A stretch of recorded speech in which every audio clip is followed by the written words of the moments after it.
Hello everyone, welcome back to Dakota's Political Circle, and today I wanted to tell you guys how Nevada is finally in Trump's column when it comes to the RCP average.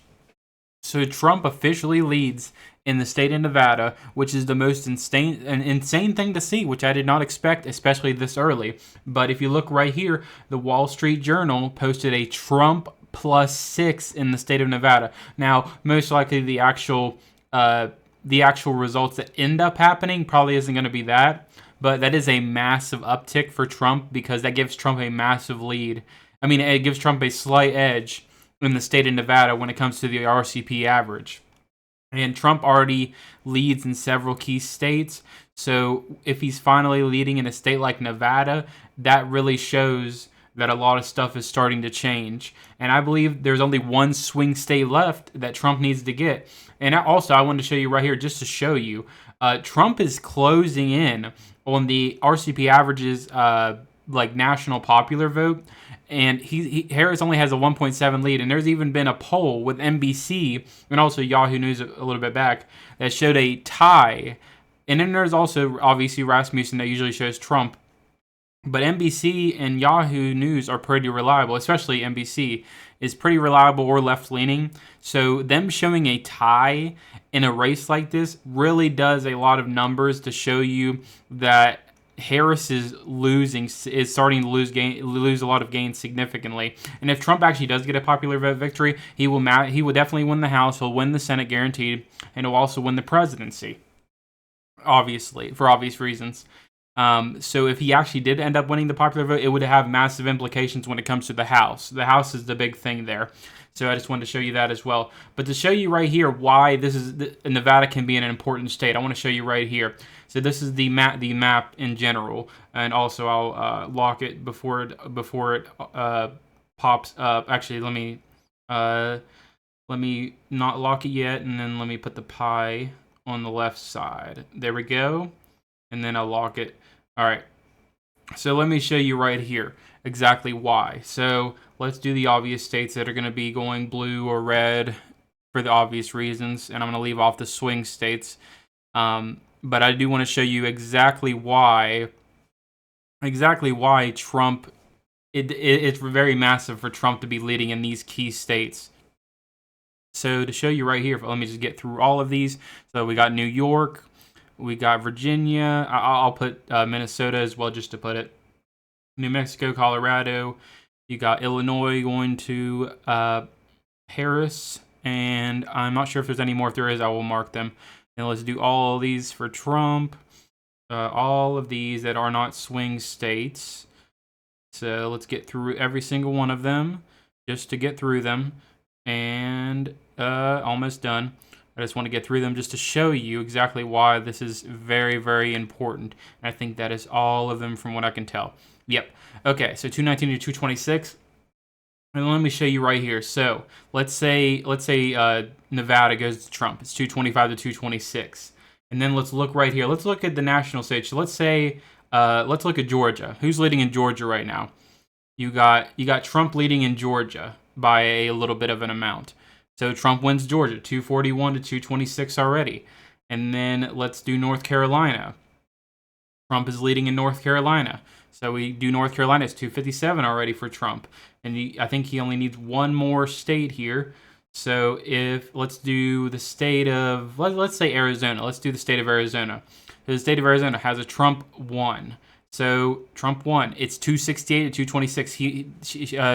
Basically, Trump only needs one of these three states to win the election. Or if he technically got Nebraska second, he would win the election as well. But let's just say he doesn't win Nebraska second, and then there's these three states. So let's look at Wisconsin. Actually, not Wisconsin. Let's look at Pennsylvania. So let's look at Pennsylvania here. Trump 0.1, so Trump is barely leading in the state of Pennsylvania, but he is leading. So he wins Pennsylvania. He wins the election by 287 to 226. And this is close to him having a popular vote victory. So I believe it's usually between 290 and 300 electoral votes can really get him the popular vote in this scenario. So let's look at Michigan. Is he leading in Michigan right now still? So let's look at that. He's leading in Michigan more than Pennsylvania. That's a crazy thing to think. So let's say he wins Michigan. He already technically wins the popular vote based on this scenario. Then there's the state of Wisconsin. This is an interesting one here.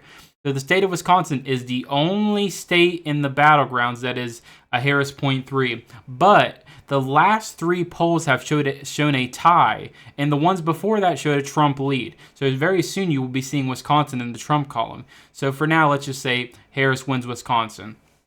Trump has a 302 to 236 victory, and he is almost guaranteed to win the popular vote in this scenario. And if he does win Wisconsin, he's winning the popular vote with 312 no matter what. But in this scenario, let's just say, based on polling and stuff like that, he can win the popular vote in this scenario. But this is a big implication when it comes to it. But also, let's just say Harris gets Pennsylvania, like based on how close it is. Let's say Harris gets Pennsylvania, Trump still wins the election. Let's say Harris gets Nevada, Trump still wins the election. So Trump has a sizable lead in so many places right now. So Trump has so many ways to win this election and so many outcomes. So Nevada being in his column is a big advantage.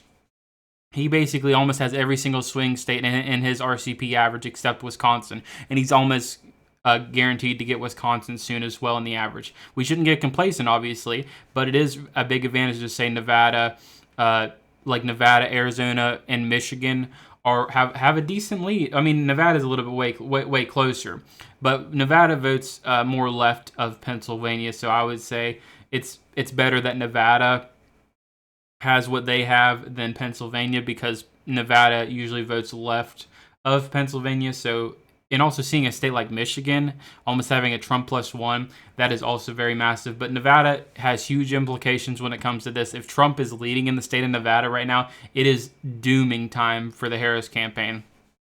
There are so many scenarios that Trump can do with the state of Nevada. And let's just say Trump gets Nevada, Arizona, Georgia, North Carolina. Then there's these three swing states.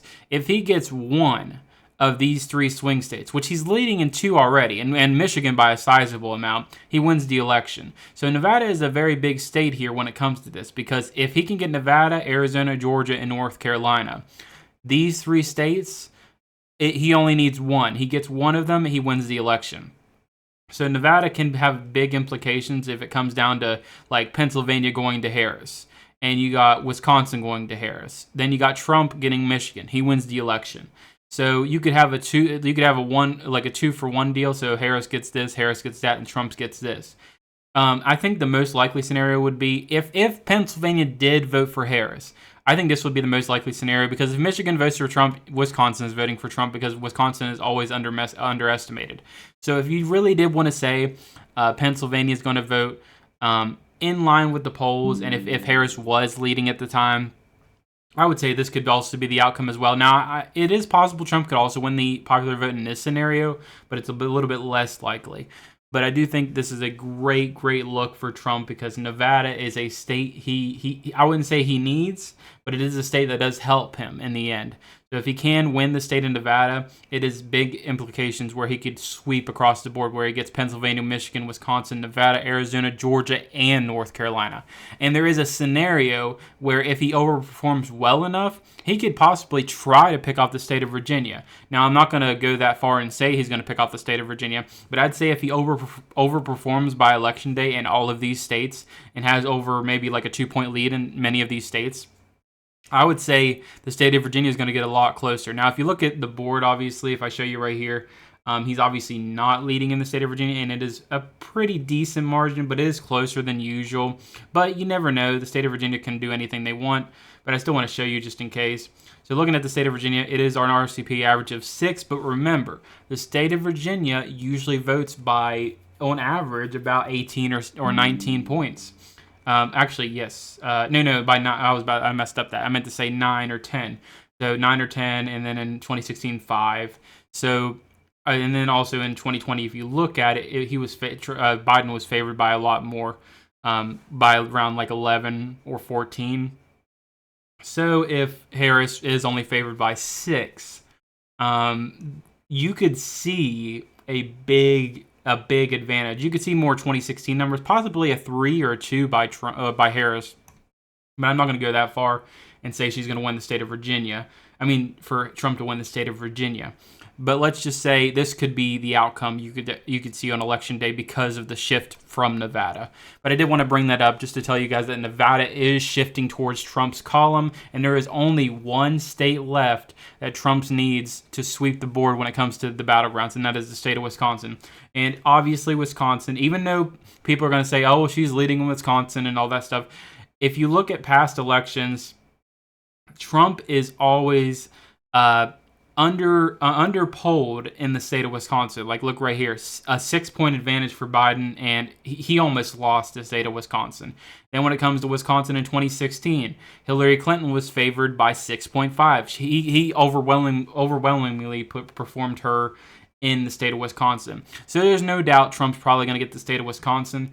But it is very interesting to see how much of an advantage Harris only has, and it's only 0.3. So I would say, as of right now, Trump might be able to sweep the board when it comes to this election. You never know. But we just have to wait till election day to see. But anyway, guys, I did want to bring that up to you just to tell you how Nevada can be a key state here into really helping Trump win this election without having to even have Pennsylvania in it, for example. So you never know what could happen in this election. Many things can happen in this election. You never know what's going to happen. And also, obviously, Trump is getting close to getting a possible lead in the popular vote. That's a very, very possible chance, and you never know what's going to happen with that. I might make a video on that. Stay tuned, possibly. I did look up the numbers and stuff to see if he can win the popular vote. If he did have like a certain electoral college victory, which he can. He definitely can at a certain point. But I did want to just bring that up to tell you guys. But anyway, guys, I hope you guys enjoyed this video. I just wanted to bring up Nevada and tell you all the news about Nevada. I'll try to bring more content for you guys in the near future. I'm not sure what I'll bring up, but I might maybe do a popular vote video, possibly. It really depends. But if nothing else comes up, I'll definitely figure out something at some point. But anyway, guys, hope you guys enjoyed. Thank you guys so much for watching. I'll see you guys in the next one.